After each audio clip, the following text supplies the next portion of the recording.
the wider Atlantic and the global South, and what can be done to knit it back together at a time when we all know the North has a whack-a-mole problem right now. Its attention is focused on Ukraine and almost nothing else. And to help us puzzle through this, I'd like to introduce our panelists, starting with the home team, Ambassador Yousef Amrani, who is the ambassador to South Africa and designated to the EU. Ambassador Amrani.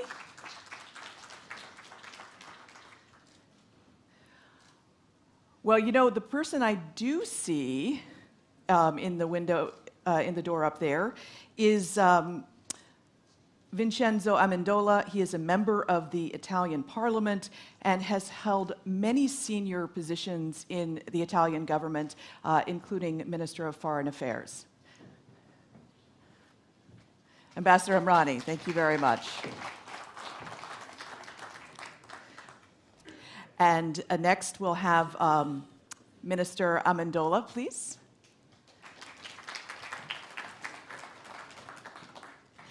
And lastly, we have Matata Ponyo. He's the chairman of the board of the Congo Challenge, and he's also the former Prime Minister of the Democratic Republic of Congo. Prime Minister.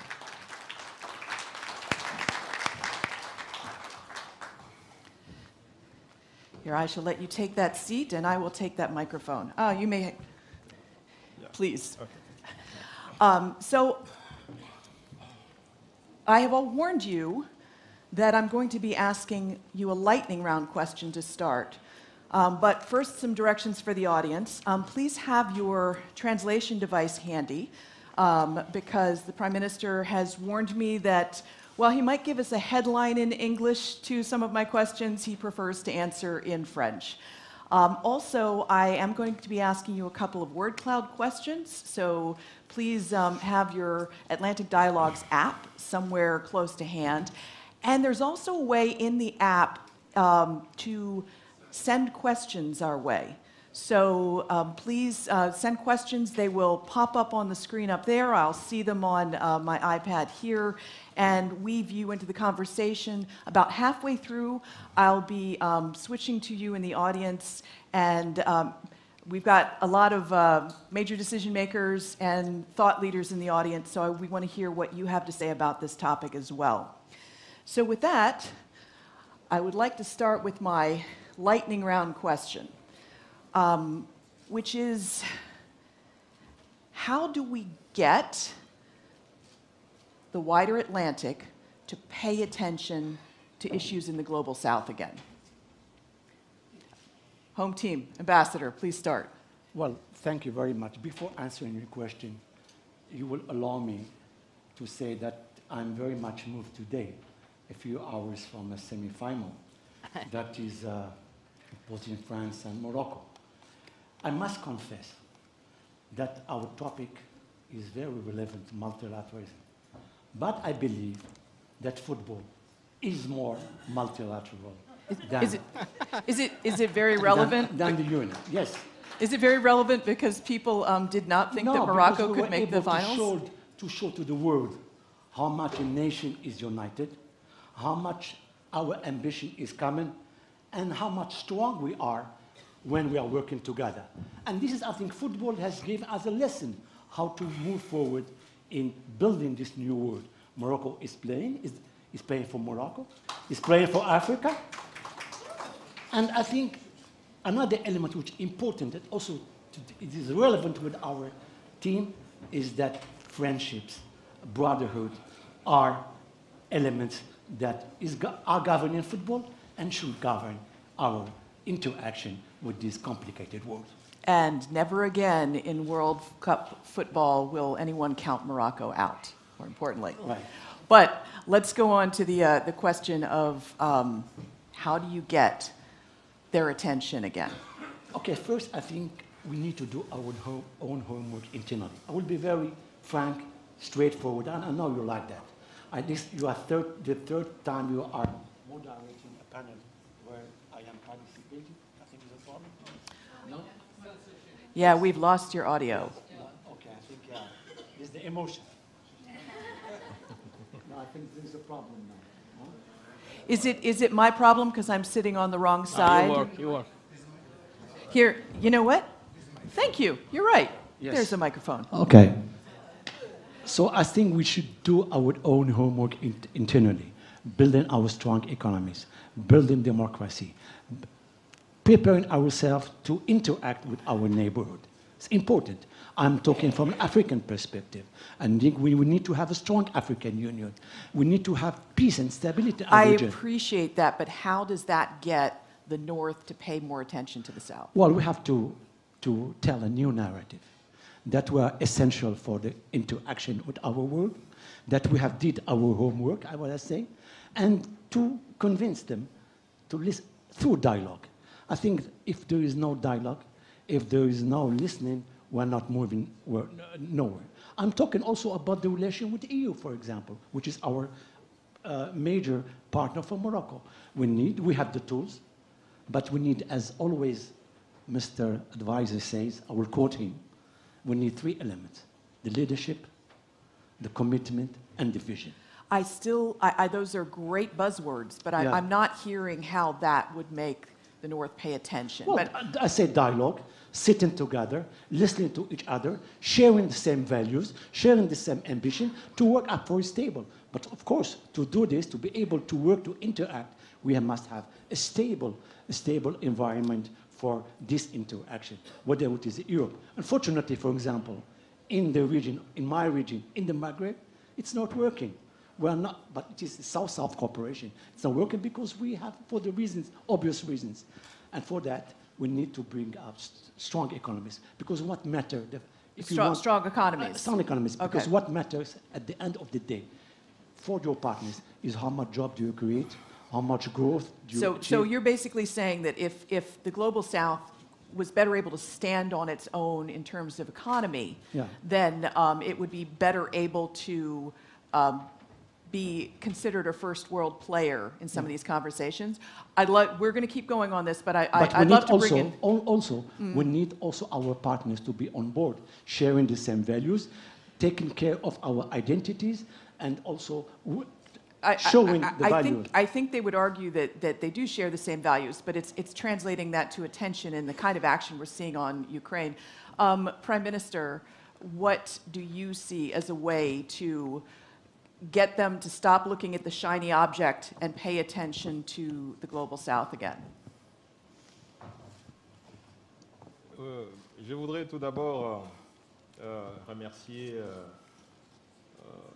les organisateurs, donc Atlantic Dialogue, de m'avoir invité pour la seconde fois à ces débats.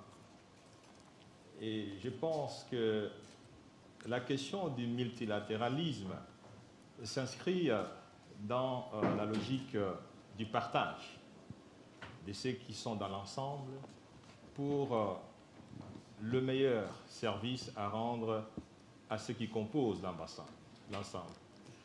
Et le multilatéralisme s'inscrit dans une logique capitaliste qui vise à pouvoir échanger au profit de tout le monde.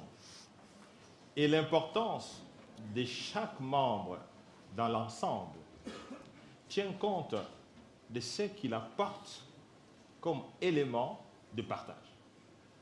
Et il est important ici de souligner que l'attention qui doit être portée à chacun des groupes est essentiellement justifiée par la contribution.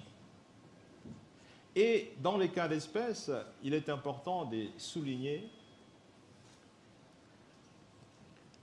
l'importance de la production. Il faut que le pays du Sud puisse davantage produire, non seulement en termes de quantité, mais aussi en termes de qualité. Vous prenez l'ensemble, par exemple. So, Ouais. just to make sure I understand, so basically, you're preaching self-reliance as the way to, again, a little bit like what Ambassador Amrani was saying, if I'm hearing correctly, stand on your own 2 feet, and then you become an equal player. Am I understanding? Mais absolument, parce que le jeu du multilatéralisme, c'est un jeu qui consiste à échanger. Et dans les cas d'espèce, les commerces est l'indicateur clé qui essaye de traduire la contribution de tout le monde. Et ici, ce que je voulais dire en substance, c'est qu'il faut absolument que le pays du Sud, pour qu'il soit beaucoup vu, pour que l'attention puisse être portée davantage sur eux, il faut que la production puisse être de plus en plus importante et que la qualité de cette production. Parce que vous prenez dans l'Atlantique global, 80% des échanges se situent au niveau de l'Atlantique Nord, spécialement entre les États-Unis et l'Europe. Ça, c'est les 80%. Et 40% de la production du commerce au niveau de ce bloc est plus important dans l'ensemble du commerce mondial. Vous prenez la production industrielle des pays du Sud, ça représente moins de 5% dans l'ensemble de la production du monde atlantique. Et donc, je pense qu'il faut ici veiller à ce que la production, notamment industrielle, la contribution industrielle des pays du Sud puisse davantage s'accroître en quantité et en qualité pour que l'attention de l'Atlantique Nord puisse davantage être améliorée. Et ça, je crois que c'est un problème de gouvernance, comme on l'a dit ici dans la première session. Il y a un problème de gouvernance et il y a un problème de leadership. Il faut que le leadership soit amélioré, il faut que la gouvernance soit améliorée afin que la production puisse accroître. But of course, if Africa could become a manufacturing center to rival India, Vietnam, give China a run for its money, of course, it would get their attention. So, Minister Amendola, we come to you, who technically you're a member of the North, but you're close to the global South. I'm Mediterranean. We are in the middle of the... But first of all, thank you very much for the invitation. Why I'm referring to the first two panels, because if you look what we have discussed since this morning, you have an agenda of this cooperation. Why I'm saying so, because after the wake-up call of COVID and also the war that we were discussing so in a tragic way, we saw that the value chain and also the trade and also the market economy and also the line between the continent are shaking and trying to find some balances. For 10 years, we have discussed about the global governance in terms of institution without reaching nothing. The fragility of the worldwide institutions are clearly in front of us. Our problem is to have an agenda. What we have discussed since this morning, food, water, climate change. So there are all topics that they are describing, not just the relation between the people and the continent within the North, within the dimension that we have to build up together, but we are discussing how to reconnect the reality of the global and foreign affairs policy theory to the reality of the people that we are living. Because we know that the climate change, the greenhouse gas reduction are a priority after the Paris Agreement, but we know that we have together some point in common. I make a short example, just to clarify. A few days ago, the European Commission authorized the financing the electrical cable between Italy and Tunisia. Two continents now, not just with the pipeline, but also with the electrical cable that will be connected, because the idea is that between the two shores in this Mediterranean hub, we are connecting two continents to produce new energy. You know, this discussion on this electric cable started when I entered in the government in 2014. 2014, when I was going to Brussels to discuss about this cable, I said, wonderful idea, but we have other priority. Of course, after COVID and with the war, with the energy consumption, production, and with the Paris Agreement target that we have, everything changed. And we know that we can move faster if we have concrete targets. Climate change, food, water consumption. I heard something about agriculture this morning that are common to the two shores, to the two continents, and probably building up to this, not theory, but to concrete also elements, we can rebuild up a multilateral institution theory that nowadays, sorry to say, but is quite fragile. To be pragmatic, we have many points that are uniting ourselves because we are not living in a transition. You know, in Europe we are living in a green digital transition. God bless us, it's not a transition, it's a revolution. It's a huge change in the civilization on our humanity. It's like an industrial revolution that has a clear speed because it's boosted by the digital economy and the technological transformation, but has a limit. And the limit is the climate neutrality that we have to face, all of us. So if you compare what we are living all together, and we have common agenda priority, that is not the useless debate that we had for 10 years about how we build up the governance of this global level, probably we can reach some result.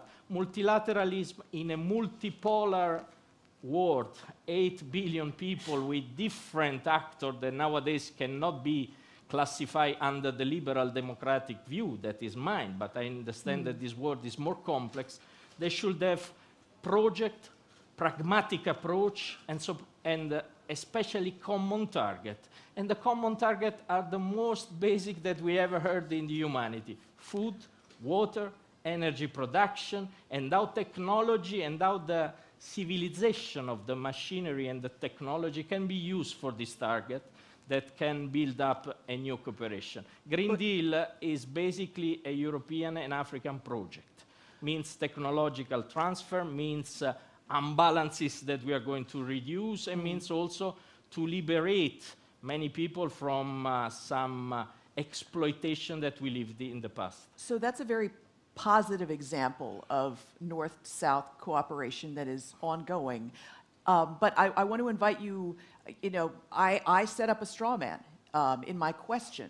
Is the premise of my question incorrect? Has the global North started ignoring the global South? Or are they actually doing 2 or 3 things at once? No, my friend this morning, the former prime minister, said something really interesting on the Ukraine war.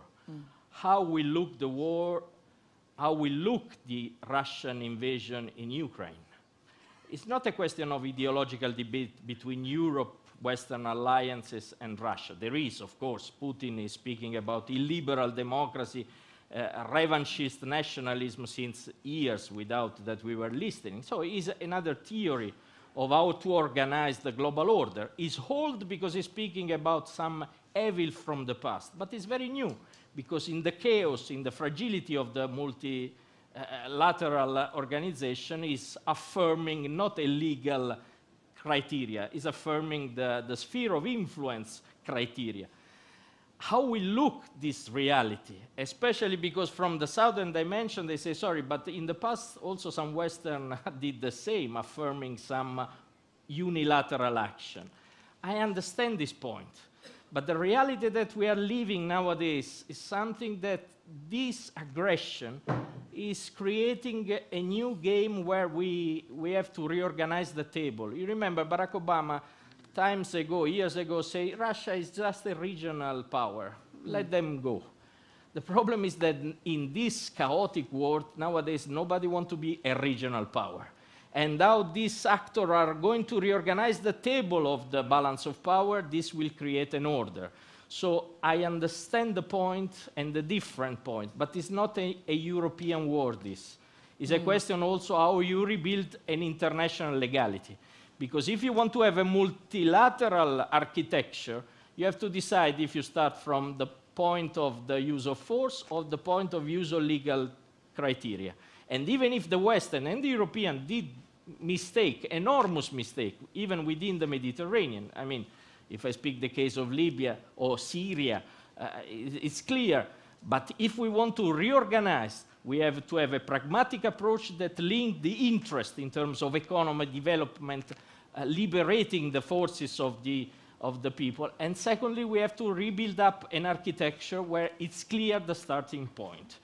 Europe is also in a wake-up call. As you know, Europe produces more concern than action. We have a list of concern of the foreign ministry for years. We express concern on everything.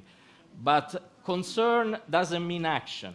Nowadays, for Europe, foreign policy means energy policy, means migration policy, means trade, means that we have to build up also in this global order our role. But our role cannot be based on the principle that we allow somebody else to decide by force what is the architecture that we want to build up. Before we dig into things like the ills of multilateralism or this possible new axis that's being set up of Russia, China, v. NATO, et cetera, I did want to ask the word cloud question to the audience, if the organizers could put my first word cloud question up. And I'm just getting everybody used to going to that app because it's a good way to participate. And when it pops up, we'll go from there. Here we go. What does the Global South need from the wider Atlantic? I'm asking you to boil it down to one word because I am asking the impossible today. So, respect, young leaders. Is that from some of the young leaders in the audience, I wonder? Let's see, understanding, less interference. This is one that I keep hearing from US diplomats, that one of the reasons that they say, you know, China and Russia are stealing a march on us in terms of African investments because they're transactional. They don't have to stick to values. They don't have the Congress saying you have to have human rights verification when you give out money. Let's see, what else do we have? Transparency, World Cup spots, nice. Better security collaboration. All right, let's take a couple. Prime Minister, I saw you nod when the word respect went up there. Is there enough respect, and does it extend not just from the people whose portfolio is Africa, but to the wider leadership and then down to the populations? Oui, effectivement, l'Afrique a besoin du respect, ça c'est clair. Mais ce que nous devons savoir, c'est que le respect ne s'obtient pas volontairement. Le respect se mérite. Les Africains ou le sud de l'Atlantique doivent mériter le respect. Et c'est là où je fais le lien entre le respect et un autre mot qui est revenu plusieurs fois, les young leaders. Les young leaders. Et je pense que l'Afrique, pour être respectée, l'Afrique a besoin d'un nouveau type de leadership. Le leadership ne se conçoit pas sans valeur. Et quand on parle de valeur, on parle de la bonne gouvernance. Parce que pour que l'Afrique soit respectée, il faut que l'Afrique apporte sa part dans le jeu démocratique, dans le jeu d'échange, dans le jeu du multilatéralisme. Parce que le multilatéralisme a un contenu. Le contenu, c'est la contribution de chacun. Et pour que vous soyez respecté dans cet environnement du multilatéralisme, vous devez apporter votre contribution. Et il faut que votre contribution soit non seulement quantitative, mais qu'elle soit aussi qualitative pour qu'on puisse vous respecter. Et là, c'est très important parce que nous sommes en train effectivement de faire des recherches qui montrent qu'en fait, le leadership est le déterminant le plus important. Et même dans les relations entre l'Occident et le sud de l'Atlantique, il faut regarder l'importance de l'aide pour que cette aide soit plus canalisée dans la formation d'une offre de leadership, une offre nouvelle de leadership, qui puisse être à mesure de déclencher le mécanisme de l'industrialisation du continent africain, ou du moins du Sud, y compris l'Amérique latine. Imaginez-vous que l'ensemble du Sud-Atlantique, en termes d'industrialisation, n'approche pas les 10%. Moins de 10%. Or, vous ne pouvez pas... Aujourd'hui, on parle de la Chine, parce que la Chine représente près de 25% de la contribution industrielle du monde. plus que les États-Unis qui sont à 18%. Et vous avez le Maroc est à 1,13%. Vous avez l'Afrique du Sud et le Brésil qui sont à 1,4% de la contribution industrielle dans le monde.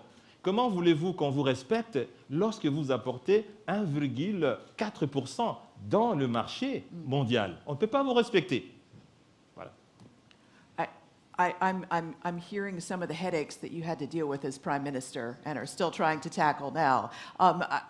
Ambassador Amrani, picking up on that idea that respect needs to be earned, I still want to point out that the U.S. had a major election scandal. We had the January 6th insurrection. Across Europe right now, in the European Union, there is an MP scandal where MPs are being investigated for taking kickbacks from countries possibly including Morocco. That was the latest BBC World Service report today. I want to cite my sources. Is the global north or the wider Atlantic, are they still being hypocritical? Are they still coming down to African nations and lecturing?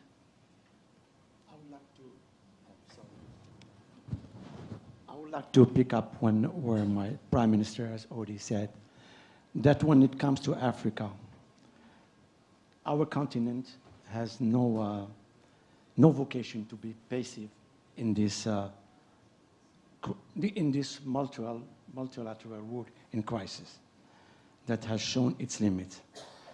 I couldn't quite hear that, Yeah, sorry. I said, no, we should do our own homework as Africans, of course, and we should take ownership of the challenges. And to be able to be respected, we need to take ownership of our own destiny through commitment that put the human dimension in the center of our strategy. I'm assuming that means also taking ownership of mistakes. Of course. Do you have, what is the Moroccan government, for instance, saying about the accusations against this MP? Well, I'm not going to make any comment on information brought by the press, because I know I've been working for 41 years on foreign policy, and I don't want to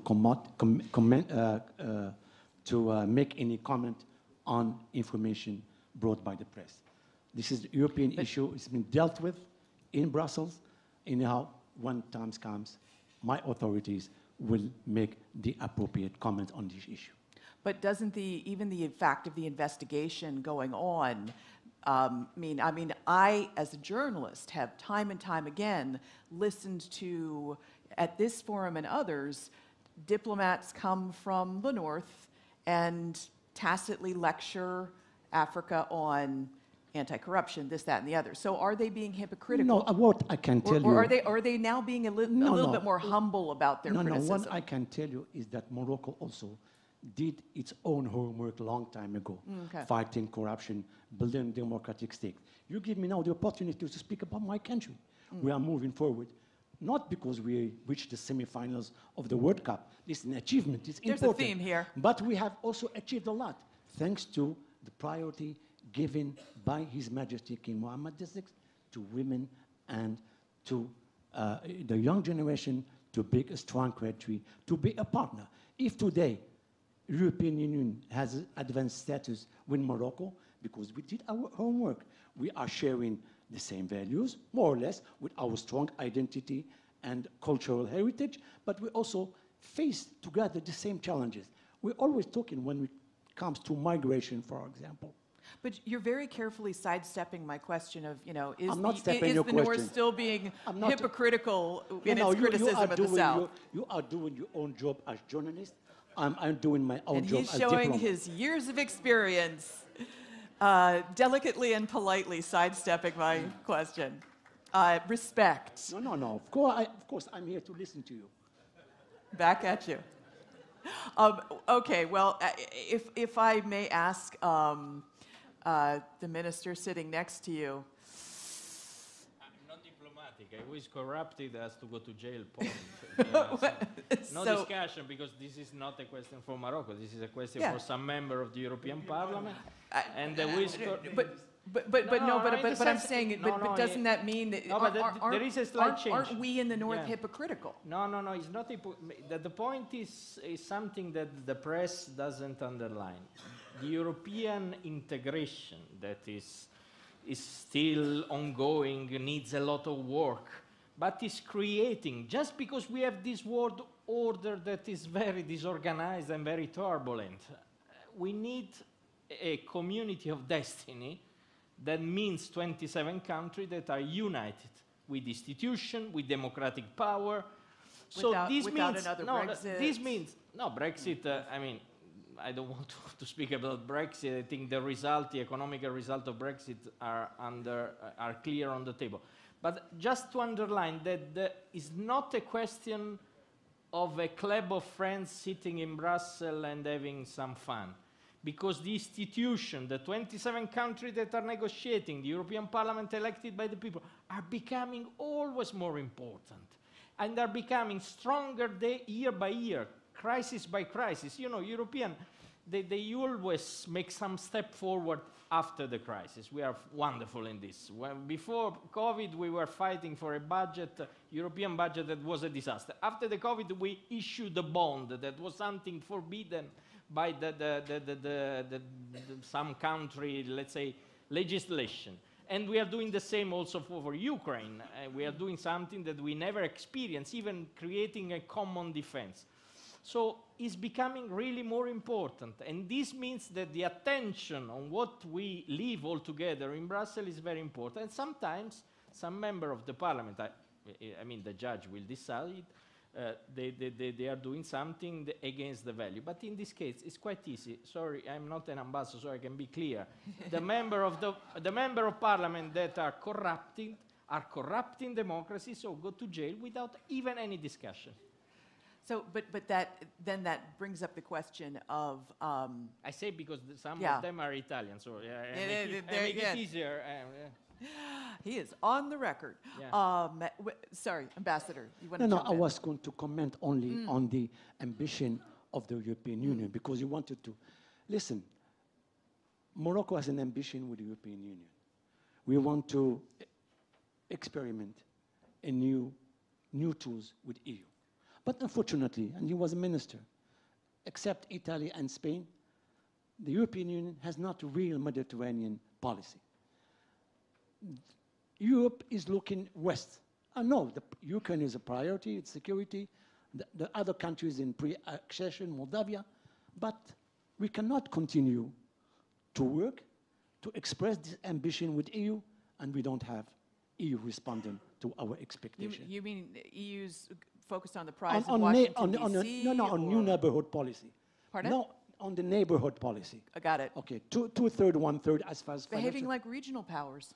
What? No, of course. What we are working, doing our homework, and now you're going to ask me a question about what we did in the wider Atlantic later on in the region. We did our also homework, but today we need to have a strong partnership with EU. We don't want any imposition. We need to, of course, to sit down, to plan together, and to work to achieve something, because it is in the interest of the European Union to have a stable Maghreb, to have a regional integration scheme working in the Maghreb, to fight terrorism together, because we are committed to work with you, to design, but we need this ambition, new ambition. I know Europe is divided today, we know. And since Lisbon Treaty, our come to the European Parliament has become an important tool on foreign policy. It was not before. Since Lisbon Treaty, the European Parliament is now a key player. So we need Europe to redesign, to reshape, to revisit. This is also a crisis of multilateralism. But may I say something? Because I'm very optimistic on this. If we start from the base of our future, it's quite clear, was always in the history of the humanity: energy, food, water. Imagine, and this is a project that they like even a lot in the north of Europe, not just in the south of Europe. Imagine that between Italy, Tunisia, Algeria, Morocco, we go up Spain, France, we create a circle of connection in terms of new renewable energy production, green hydrogen, that is the future that we know in 10 years probably will arrive. So means creating a common platform of energy production. And this is in the interest of Europe, because also in Germany they want the green hydrogen pooling in the industry. And this is also the interest of Africa, because means a transfer of technology that will go down. So Mediterranean, I'm sorry for who is not Mediterranean in this room, is the hub of this new joint venture. But we have to start from the base. Agri-tech, food, water consumption, because technology is helping us to solve problems that in the past were against the nature, against the, let's say, the structure of the nature. Now can be turned in favor of the nature. So like we discussed already in this panel. I have a question for our Prime Minister. Do you see the European Union, with all of its trade rules, et cetera, as a good future market? Like if you're looking at, okay, I'm going to build this manufacturing base and our first target is X, where is Europe on your list of targets? Je pense votre question est très pertinente, mais elle rentre dans la logique du capitalisme, qui est même la fondation du multilatéralisme.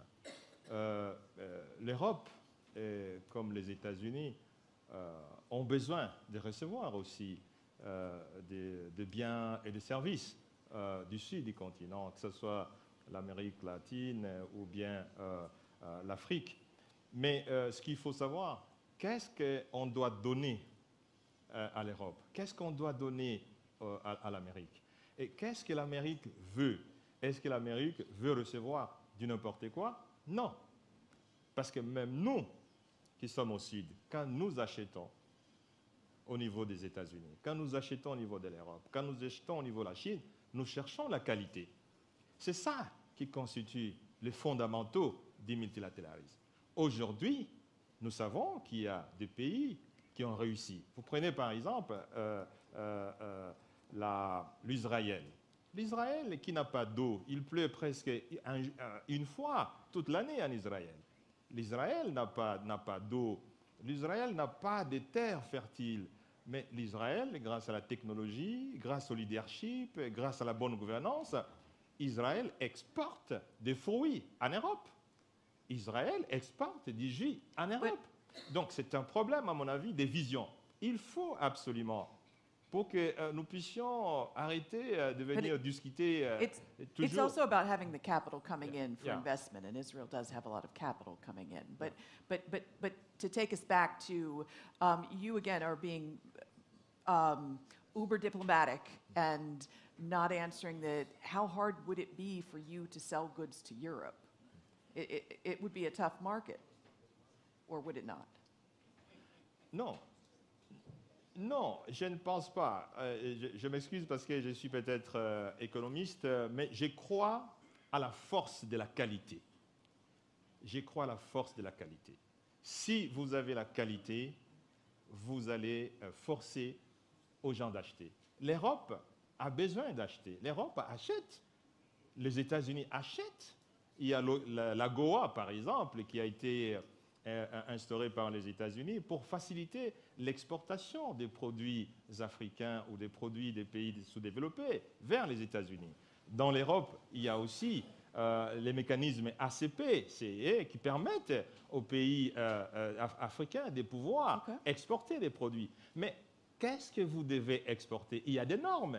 Il y a des standards. Vous n'allez pas considérer l'Europe comme un dépotoir où vous devez acheter, où vous devez vendre n'importe quoi. Mais les produits de qualité, vous prenez par exemple la Chine. La Chine vend des produits de qualité. Vous savez, une fois, les femmes européennes se sont révoltées parce que les gouvernements européens ont refusé à ce qu'on importe les produits chinois, le linge pour les femmes. Les femmes européennes ont marché, tout simplement parce que les produits chinois sont de qualité et ils sont moins chers. Et donc, nous devons savoir qu'est-ce que nous devons faire pour percer le marché européen. Mais si nous ne travaillons pas, si nous ne produisons pas et si nous n'avons pas la qualité, le marché européen restera fermé. What I love about this panel is that I keep giving you all opportunities to beat up someone else, and each of you keeps saying, no, the problem is us, and here's what we need to do. Bravo. I just want to give a heads up to everyone in the audience. We've got about 35 minutes left, so I'm going to start looking for hands. Awesome.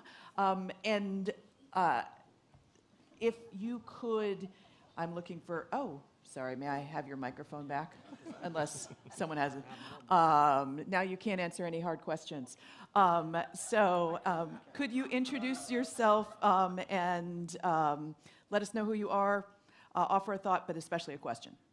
Okay, thank you. Thank you so very much. My name is Len Ishmael. I'm a senior fellow with the Policy Center of the New South.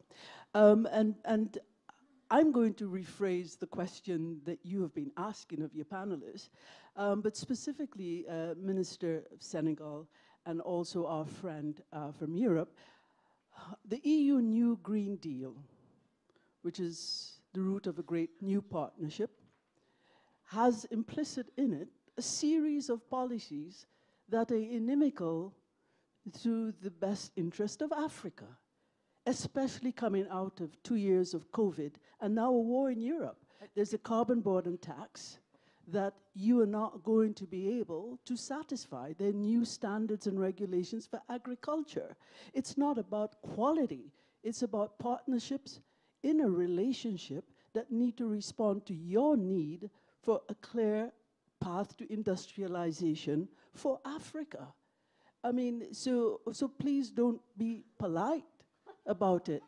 I mean, this is an opportunity really to be expressive about what is needed. And if Africa doesn't articulate what it needs to ensure that this new industrial era doesn't bypass Africa, then I'm sorry. Are you arguing that they've set too high a standard because it's for each other and that they have to have a sliding scale and let Africa off the hook, or I'm saying that the EU New Green Deal is ambitious for the EU and great, but it has serious implications for all trading partners, particularly developing countries who are not going to be able to get special and deferential treatment to get trade in. So, Minister, I'm on your side, but I'm saying please use this as an opportunity in your favor. So, over to you, Prime Minister. Let's start with the Prime Minister. Effectivement, je crois que vous avez totalement raison, parce que dans le G du multilatéralisme, dans le G des négociations, il y a le poids des partenaires qui compte. Si vous êtes en face de l'Union européenne et que vous n'avez pas tout le bagage à la fois technique et à la fois économique et financier, il est important pour vous de faire des bonnes négociations et d'obtenir des bons résultats. Je me réfère, par exemple, à un ministre européen, un ami qui dans un des gouvernements européens, qui m'a dit qu'il y a 10 ans, quand il négociait avec les Chinois, ils étaient à mesure de les imposer, pendant qu'ils étaient en train de pouvoir conclure des partenariats. Mais aujourd'hui, le même ministre européen, il me dit que ce qu'ils imposaient aux Chinois il y a 10 ans, 15 ans, ils ne savent pas le faire aujourd'hui. Pourquoi? Tout simplement parce que la Chine a augmenté sa capacité de négociation, son pouvoir de négociation, notamment en termes de production économique et financière. Et donc, je suis tout à fait d'accord avec vous, madame, mais il faut absolument que l'Afrique puisse prendre sa destinée dans la main, en ayant un leadership et une gouvernance qui s'imposent. Parce qu'il ne faut pas oublier que l'Europe est là où elle est à cause d'un leadership et d'une gouvernance qui a poussé cette Europe à être aujourd'hui un continent développé.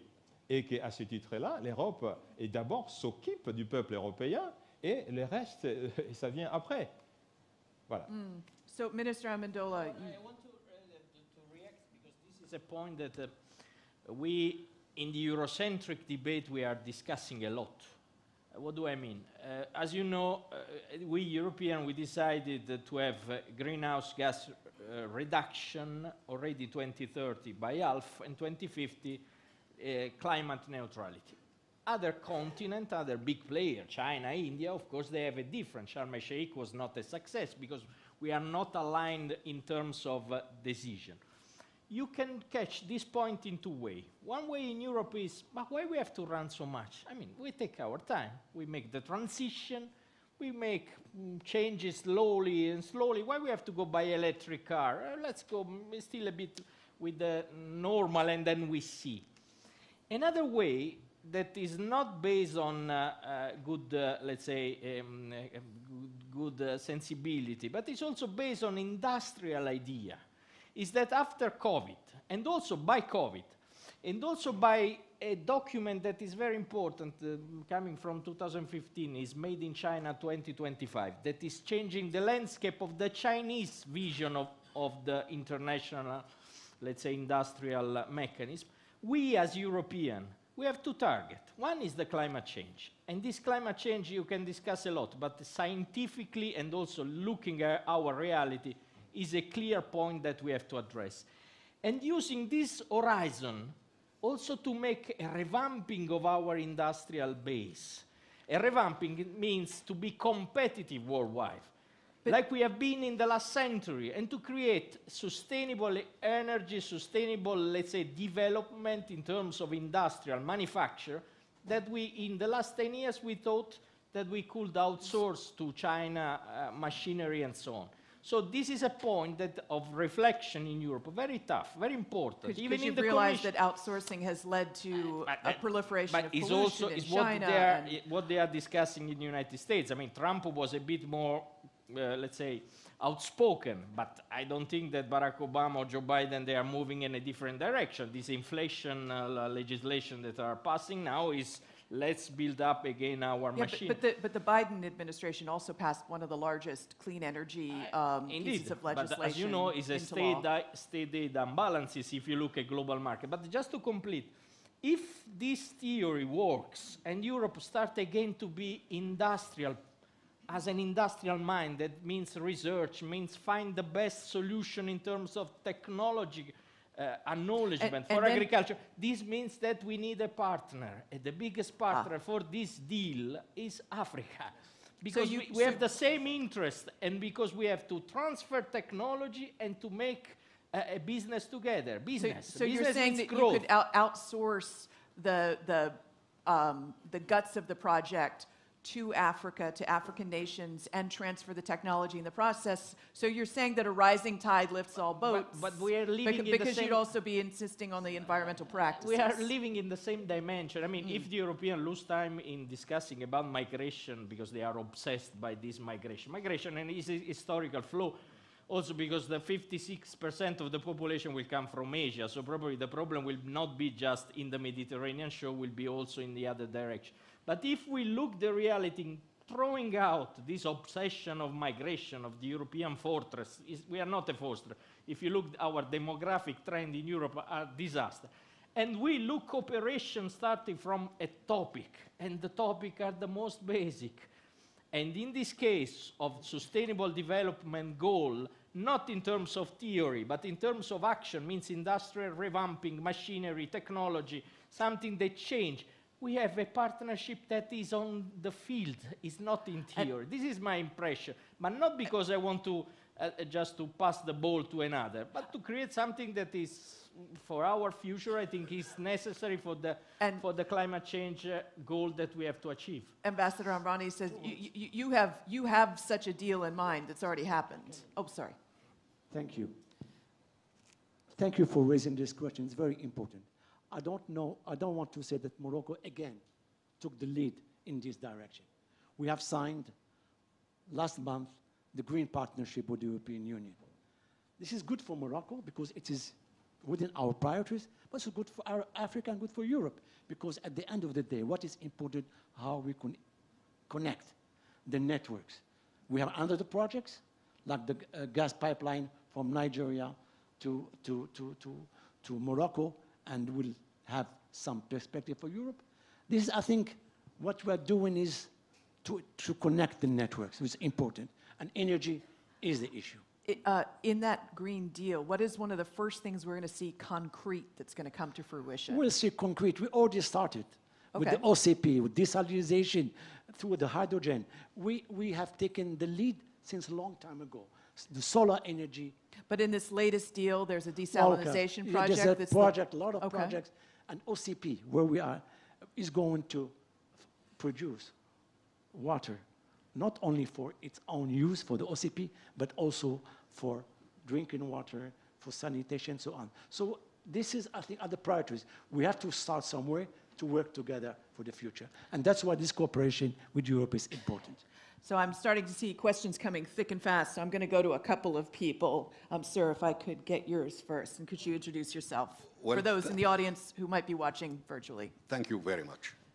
I also has an observation about the question, the original question. But could you asked. introduce yourself? There's some people who can't see you. What do you want to do? Stand up? No, just say who you are. Okay. I know, but Thank you. but Thank there are you. some people who the Thank you, Miss. cameras aren't on him. I so. just wanted to raise two questions or two The points. The former first Foreign one, Minister of Egypt, the Dr. first Musa. one is about your question. What should the South do in order to attract the North to enter into a meaningful dialogue? In my opinion, the question should be addressed to the North. How would the North, what the North would do in order to retrieve the credibility that is being eroded by the day, So the question is should not be addressed to the South, but to the North. And that is the first point. The second point is about our colleague from Italy, who's an old friend. Anyway, he raised the issue, very important issue, that we have to reorganize the table. But then when you explained about how to reorganize the table, you resorted to the old arguments about, yes, you are going to help, ready to help in water, in agriculture, etc. That is not the point. Because also, you need the South, you need the oil, you need the gas, so that we can give you and you can give us. That is what should make the table reorganized, not a high chair or high seat and a low one. There is a new world. The new world is there, and you have to change the state of mind in addressing the South. It's not a question of respect, it's a question of credibility of the North. May I ask a quick follow? At the end- Are Russia and China stealing a march on the North in the way they treat this global South? My next point is that what do you mean by North? There is the North in the West and the North in the East. Yeah. Are you talking on behalf of the North of the East too, or you are talking about the Western? I've on purpose not defined it because I didn't want to get in trouble with the audience. See, that's so. one. Then at the end, I want to tell you, the parliamentarian coming from Italy, that ambassadors can be also as clear as you think parliamentary members are. So. To be precise on the point, sorry, with all the respect that with the ministry, I misused some word. When I was speaking about the table, this is metaphorical, of course, I was speaking about the real strategy of some global political actor like Russia, referring to this famous sentence, not so lucky, of Barack Obama, you are a regional power. No, this is the point that some political actors are saying there is no multilateral asymmetric asset based on the West, and there is a new world order. Just because you made a lot of mistakes, like you did, we want to do as well. So I think this is something that as European, and I think as, let's say, based on multilateral criteria, we cannot accept. But I was not referring that we should close let's say, the table with some actor and the other outside. Because, of course, this complex multipolar order is difficult nowadays to reorganize in multilateral institutional asset. Before it was more easy. The world was divided, correct. Let's organize the world divided, and we close the Helsinki, let's say, chapter, so on. Nowadays, the outcome of this chaos can be Yalta again. I don't like this idea, that the winner of the war will sit and organize the table. I prefer always to be based on multilateral Helsinki principle. When I'm saying this, of course, I'm also speaking not just politically, but also in terms of international trade relation, international, let's say, business community hybrid organization, because nowadays you don't have just state or supranational institution. You have also global actors that are more influent than the state. We know what we are speaking about. So how to reorganize this table, let's call it the world order table, it's not easy. Because somebody say, okay, we do Western, we collect ourselves in an alliance and we see how to deal. In my opinion, it's more complex, because even if I don't give up on my principle of liberal democratic approach, I know that I have to speak with people that they put in the constitution that they are leader for life, and they don't believe in liberal democracy. But what do we do? Or we do like, let's say, confrontation that sometimes goes out also in military confrontation, or we try to renegotiate who is going to participate in this table.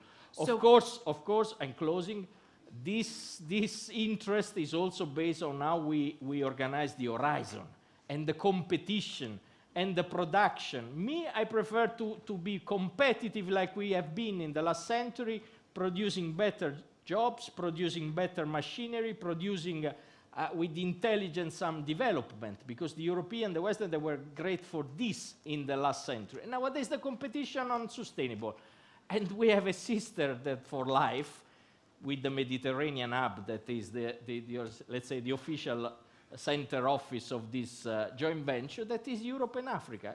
For me, it's logical in terms of political willing. If I may reflect back what I'm hearing from both of you, I mean, in answer to your question, what do we mean by the wider Atlantic? I guess the common perception of that is the EU West, but also including the Five Eyes, you know, Australia, New Zealand, Canada, the US. That, for most mainstream media journalists in the United States, is probably what we think about. And then the question that I would ask, but I want to hear from them, but I'll just throw this out there, is the problem the attitude that this North has that's turning off the global South, or is it what's on offer, or a combination of both? I'm just going to leave that out there and go to, could you introduce yourself and give us your question and comment? Right. Thank you very much indeed. My name is Jonas Ade. I'm from Ethiopia. And my comment is, I think what's missing in this cooperation, particularly in the Atlantic, by the way, I should thank you very much for this excellent organization and the opportunity, the organizers. And I think one missing link here is women leadership. If we really had women, because of this naturally gifted, multitasked orientation and understanding by nature, I think we would have lessened the discussion and the problem that we face today, be it multilateralism, be it family management, be it managing even unilaterally as well as multilaterally. I think we have to, whenever we talk about governance, shall we focus on that gender aspect, particularly bringing women to the front line? Because you think women are more collaborative? More collaborative, more understanding very well, because I accommodate not only the children here, but also the problems as well, differences as well. They are happy to celebrate diversity. So I think they are more collaborative, at the same time also more imaginative. And now things are almost changing in schools. I'm a university professor.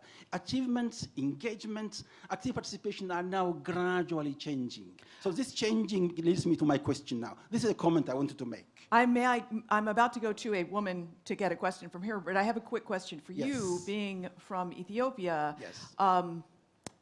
The latest I've heard from aid organizations is that Ethiopia is on the verge of declaring a famine. Much of the foreign aid need is being unmet, and they predict that by next year, 60 to 80% of that need it's getting worse and worse. Yes. With the focus on Ukraine, other issues. What do you think is the lasting effect going to be on Ethiopians if that's how it plays out next year? Honestly speaking, we should see things holistically and in its complexity, not at once. Ethiopia's conflict, Ukraine's conflict, it has global structural dimension. But do you feel ignored? I understand very clearly, to be honest. Anything, anywhere that conflict happens, it could be masterminded or remote controlled by somewhere else. So it doesn't simply end in Ethiopia. We say in peace philosophy, peace is Masterminded by indivisible. somewhere else.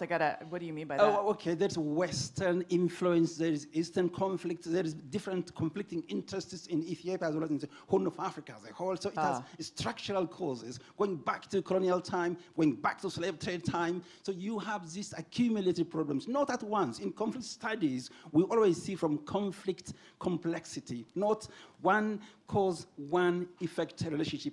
That is quite very simplifying, not understanding the science very clearly, to be honest. Back to my question. My question is, how do the North perceive the South? How do they particularly understand Africa? Is it still, I heard this morning, excellent interventions here. They were reprimanding and criticizing Latin America, Africa, and Asia for not using the vocabulary by saying Russian invasion in Ukraine. Rather, you are still not siding with us, or putting our words even into our mouths, rather than understanding context and appreciating differences in diversity. How do they still perceive, how do the West, how do the North, global North perceive their part in terms of partnership? And the following question from that is it possible to talk about redesigning multilateralism without redesigning multidimensional thinking? Okay, so let's just take, because I'm being like the mom who nags everyone to make their bed, so I'm being equally rude to everyone to move them on. But let's just take that, the one question that he was asking, what does the North think of the South? Prime Minister, from your perspective, the old way of thinking was, the South is corrupt, the South has high levels of poverty, low levels of education. Have they moved beyond that? They being the North, as I just sort of articulated it. Bien, je pense que la façon dont le Nord perçoit le Sud, c'est en fonction de ce que vaut le Sud. Par 2 fois, le président américain Donald Trump a tenu des propos quasiment injurieux aux Africains. Ça a été dit ouvertement et je pense que ça donne une image de la conception de l'Occident vis-à-vis du Sud. Et je pense, comme je l'ai dit tout à l'heure, le respect ne s'octroie pas. Le mérite ne s'octroie pas. Si le président Trump, pendant 4 ans de son mandat, n'a même pas mis le pied en Afrique, en disant les propos qu'il a tenus, c'est qu'il avait une idée du continent africain. Peut-être qu'il a dit que l'Afrique ou le Sud ou l'Amérique ne donne pas ce dont le Nord a besoin. Et donc, je pense que nous ne devons pas nous faire des illusions. Nous qui sommes au Sud, si nous voulons que nous soyons respectés, nous devons produire. Nous devons nous industrialiser. Si aujourd'hui, l'Inde, la Chine commencent à être respectées, c'est tout simplement parce que l'Inde et la Chine ont compris le secret du respect, ont compris le secret du mérite. Et donc, il faut absolument que le Sud soit aussi l'industrie. Aujourd'hui, nous avons vu avec la Covid. La Covid, vous savez, pour terminer, madame, l'Europe et les États-Unis, donc le Nord, sont allés chercher les masques en Chine. Si les masques ne se trouvaient pas en Chine, est-ce qu'ils pouvaient aller les chercher? Voilà. I just have to say, under the Trump administration, the Honorable Peter Pham came here to the Atlantic Dialogues many times, and he was the representative to the Great Lakes. So I know from State Department briefings I was getting at the time that President Trump might not have come here, but from that administration to this administration, there was a serious group of people looking at this continent. But I'm not here to defend them, but Peter especially was a friend of the dialogue, so I had to speak in his defense. Ambassador Amrani, you wanted to add? Sorry, just a second. I will let you speak. Just the ambassador is pulling rank on you. Just a second. I will be very brief to respond directly to your question. Today, everybody is interested by Africa. All of you on the North are running. Today, in America, there is a summit EU-Africa. Europe, Africa. China, Africa. Russia, Africa, Turkey, Africa. Why? Simple question. Of course, there's a competition today in Africa to make business for our raw materials, to sell products. This is the reality. I am now in South Africa. Everybody wants to do business with, and there is a big competition because they want to face Russia and China, the US, and Europe in Africa. So I think they respect us, but they want something more from us. And we know what they want, everybody. Today there's a summit, head of states in Washington for the reason, competition, because Africa is the future for the international cooperation. Ma'am, you wanted to add your thoughts. Could you reintroduce yourself to the crowd? My name's Obi Ezekwesili. I was listening to this conversation, and it just sounded like we actually regressed in the way that we're having conversations around. Is it my questions? Yeah, I wasn't comfortable. I really wasn't. I mean, look, there's this level of paternalism that we should let go of. You know, when you talk about when we have this kind of a conversation, and you start saying things like, you have people who visited Africa. We don't need visits. What are we doing with visits? I think that the issue is that the rest of the world needs to stop looking at Africa as a humanitarian case. Africa is a business case. So you're saying that although the Trump administration, the Biden administration, the Obama administration sent many of their people here, you didn't see concrete results on the ground that gave you confidence in continuing that relationship? Yeah, the American foreign policy is broken. It's important to acknowledge that both Europe and America are struggling in terms of their leadership of the global space, precisely because they have refused to advance in the bureaucratic understanding of the changes that have gone on in the world. And so when you talk about Africa from a certain perspective that remains paternalistic, it is absolutely annoying to those of us who know that respect does not even have to be based on production. Just the basic human dignity of respect has to be on the table. And then the second thing is that none of us as Africans must in any way not take on our leaders when they fail to govern properly. Our leaders owe us accountable governance. So it shouldn't be a zero-sum game. I'm going to defend African leaders when they are hopelessly incompetent. No, I won't do that. But I will also not sit in a room where I listen to paternalistic conversation on Africa. I think that for us to make progress in these kinds of gatherings, it's important to isolate the issues. I lived in Berlin for some months. But is it important that I brought up some of the lowest common denominator paternalistic attitudes that still exist? I just spent 4 months in India and got a much more detailed understanding of their relationship and their history with Russia and why they're in a very different space. I mean, listen, I'm not even blaming you, but I'm saying that you're frustrated with it over and over and over. With the way that the question comes. So we're not advancing in terms of our readiness for collaboration and for cooperation, for the language that leads to partnership of the kind that produces results. And what I want to see is an advancement in the content. We should be analytical. You know what? You think that anyone in Europe who is right now erecting walls against Africans is not looking at the data on migration and on what migration does for economic growth?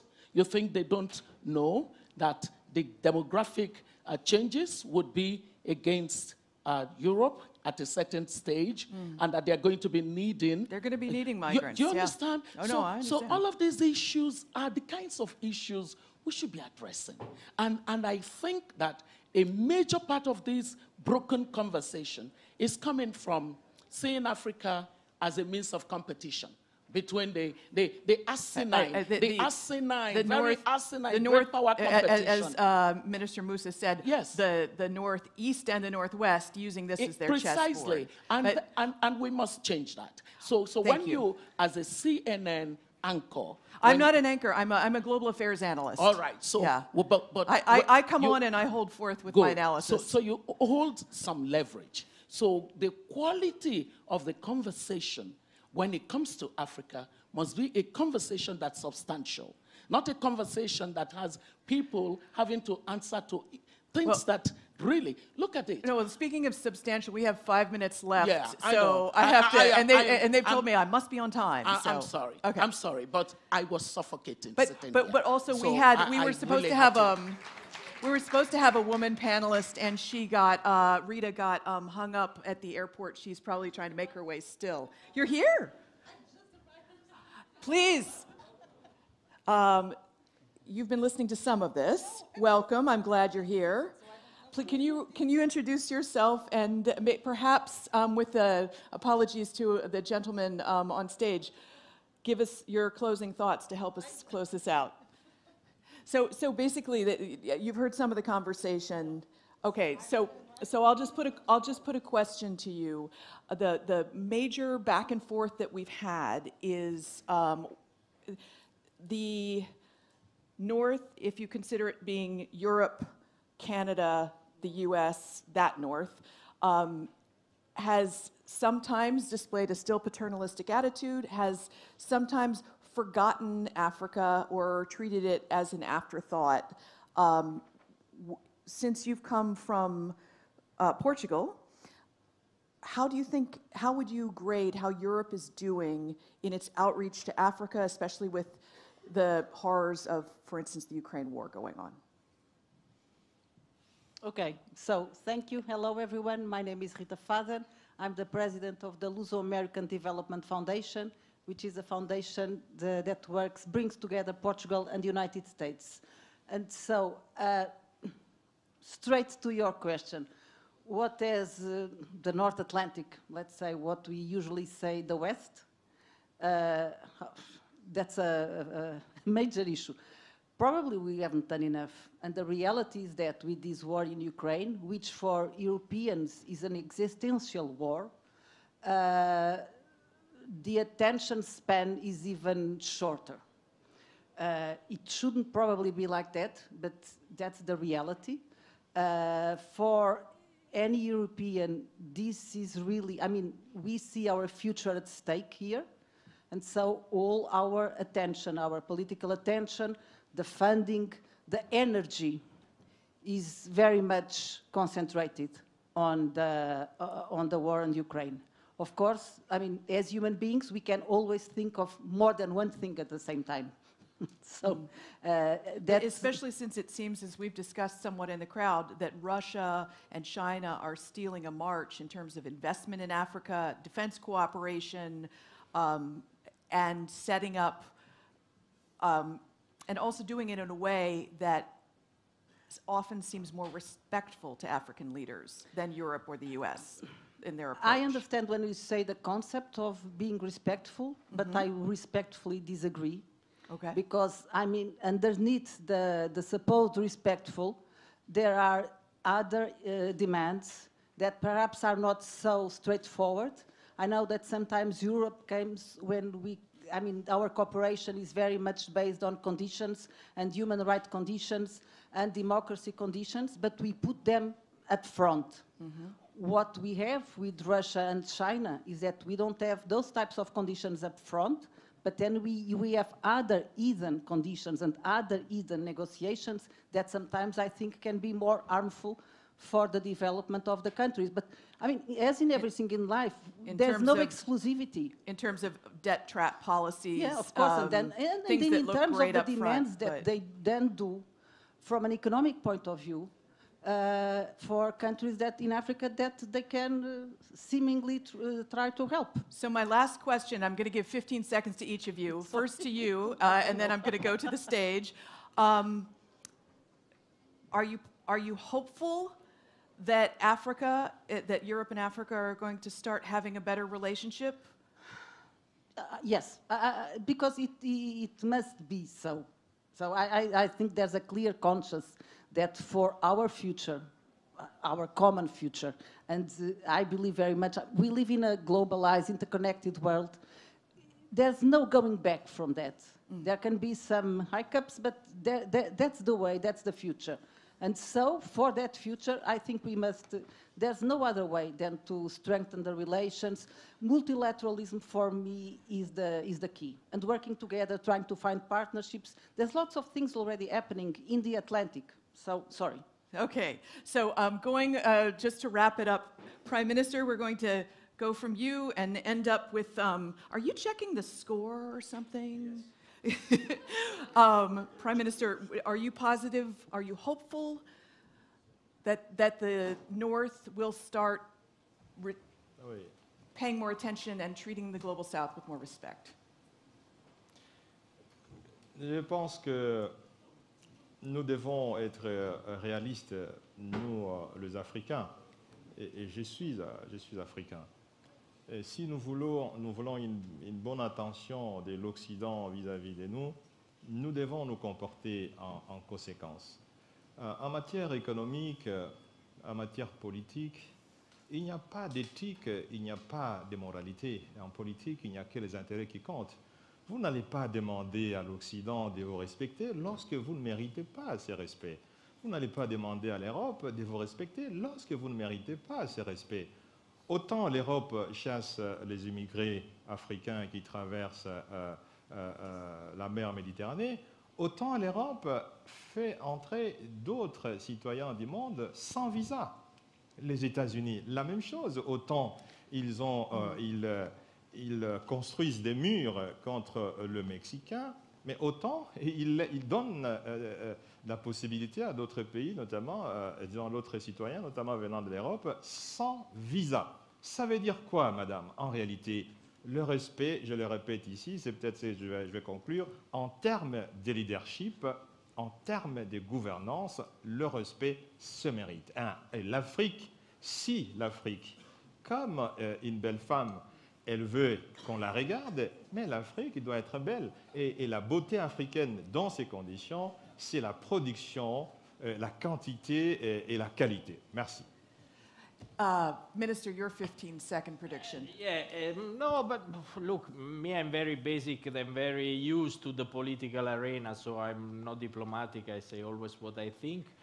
And I always say what I think to the European that they have this hypocrite approach to the cooperation system, and also to our African friends that were in government for years and now they blame on the Western. So I'm very tough on the point because we have an option. The main roots of the European integration process is what we have to build up in the world. Europe is not a fortress that we close ourselves in peace and wealth and we think that the world around us is a paradise or something that we have to have far away from us. So our global action is the main base of the European integration. And when we speak about global action, we have to be concrete, because the blah, blah, blah on the governance institution, multilateralism for 10 years was going on, and the result is zero.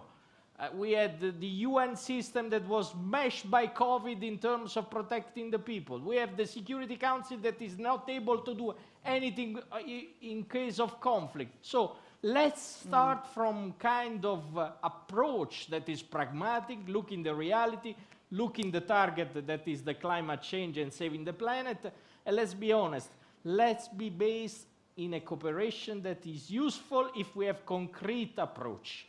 If we start to say what we have done in the last 20 years, Europeans, they are wonderful in self-criticism. We can organize Congress of the European and for months blame ourselves for what we have done in the last 10th century. We are beautiful.